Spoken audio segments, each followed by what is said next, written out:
अगर हम अपने विषय में अपने सोच विचार के बारे में हम बताएंगे तो आप सोचेंगे कि भाजपा का अध्यक्ष है नागालैंड का, तो वो भाजपा वाला बात बोल रहा होगा, मगर वैसा नहीं है। हम एक हिंदुस्तानी होने वाला बात बोल रहे हैं।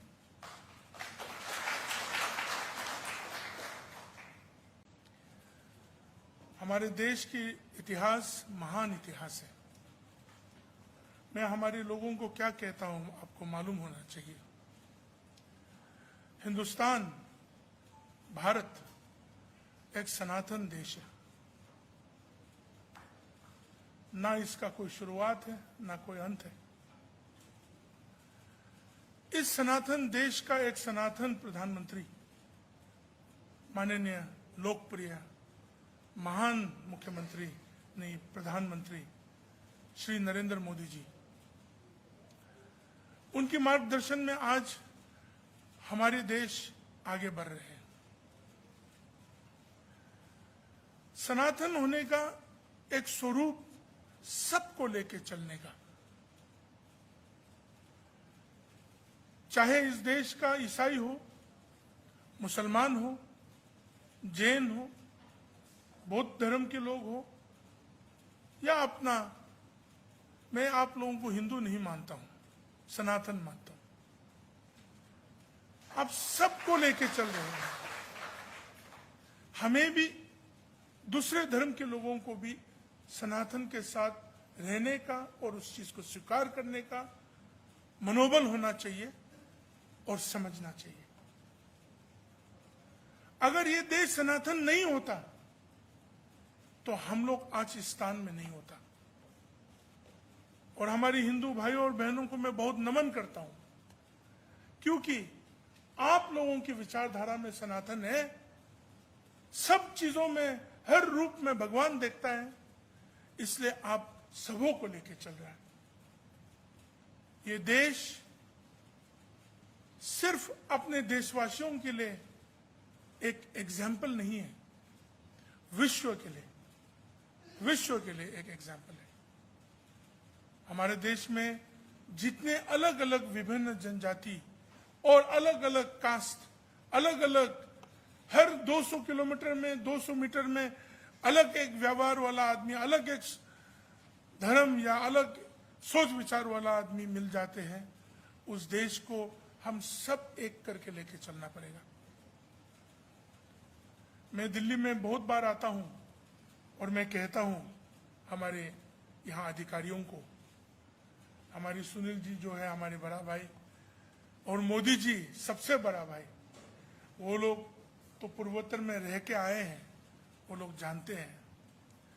बहुत बार जब यहाँ नीति बनते हैं तो मैं यहाँ नीति के विषय में बहुत बार नीति बनाने वाला अफसरों के साथ में सुझाव देता हूँ।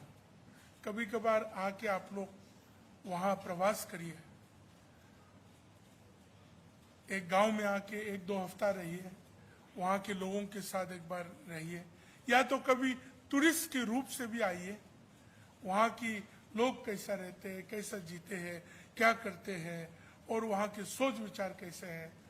आप देखेंगे कि पूर्वोत्तर के लोग और आदिवासी लोग जो है, आप लोगों को पूरा दिल खोल के आप लोगों को पूरा दिल में बुलाएंगे। तो हम लोग तो कभी सोचते हैं कि आप लोग तो सौभाग्य है कि आप लोग यहाँ अपने इतना विशाल देश के साथ इतना स्वतंत्रता से आप जी रहे हैं, फिर भी उन नैरेटिवों को अभी तक सुधारने के लिए हम सबों का कोशिश नहीं हो रहा है।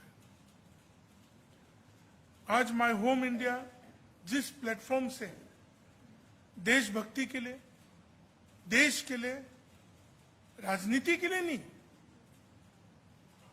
सिर्फ राजनीति के लिए नहीं है, देश के लिए, अखंडता के लिए जो कार्यक्रम कर रहे हैं, जो काम कर रहे हैं। कोविड के समय में हमने देखा हमारे सुनील देवधर जी और उनकी टीम किस तरह पूर्वोत्तर के लोगों को और पूरा देश के लोगों को किस तरह फैसिलिटेट कर रहा था। कितना तकलीफें गुजरना पड़ा, फिर भी कभी पीछे नहीं हटा। साथ देके हमारे बच्चों को, हमारे भाइयों और बहनों को हमारे राज्य तक पहुंचाया, उसके लिए माय होम इंडिया को भी बहुत बहुत धन्यवाद। क्योंकि जब पूर्वोत्तर की बच्चे भाइयों और बहनों बाहर निकलते हैं ना, बहुत डर डर के भेजते हैं, बहुत डर डर के भेजते हैं। कुछ तकलीफ होगा तो कौन उनके साथ देंगे, कुछ प्रॉब्लम होगा तो उनको कैसे समझेंगे। फिर भी पढ़ाई लिखाई के लिए और जो अपॉर्चुनिटी इस देश दे रहा है, अब हमारा देश दे रहा है, उन अपॉर्चुनिटियों को देख के, उन चीजों को महसूस करने के लिए, उन चीजों में रहने के लिए इस देश में हमारी पूर्वोत्तर की देश के लोग भी यहाँ आते हैं। आप लोग संभाल के आपकी बेटी और बेटियां और भाइयों को, आपके बच्चों को जो पूर्वोत्तर से आते हैं, मेहरबानी करके आप लोग उन लोगों को संभाल के आपके घरों में, आपकी कॉलोनियों में आप साथ दीजिए। थोड़ा सा देख रेख में थोड़ा बदलाव होगा, थोड़ा सा खान पान में थोड़ा अलग होगा, मगर मन तो एक ही होगा। लोग कहते हैं पूर्वोत्तर के लोगों की आंख छोटा है, हमारी आंख भी छोटा है, मगर देखने में बहुत अच्छे तरह से देख सकता हूं।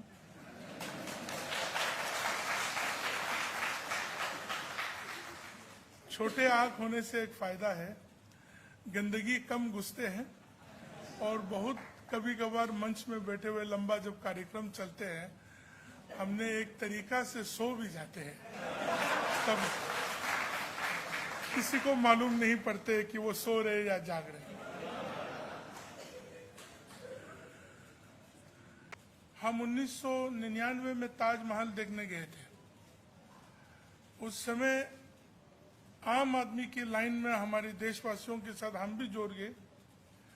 इतना लंबा लाइन में रुकने के बाद जब काउंटर पहुंचा, मुझे 2 आदमी लेके दूसरा लाइन में लेके गया। मुझे मालूम नहीं था, मगर उस समय में घुसने के लिए $20 लेते थे।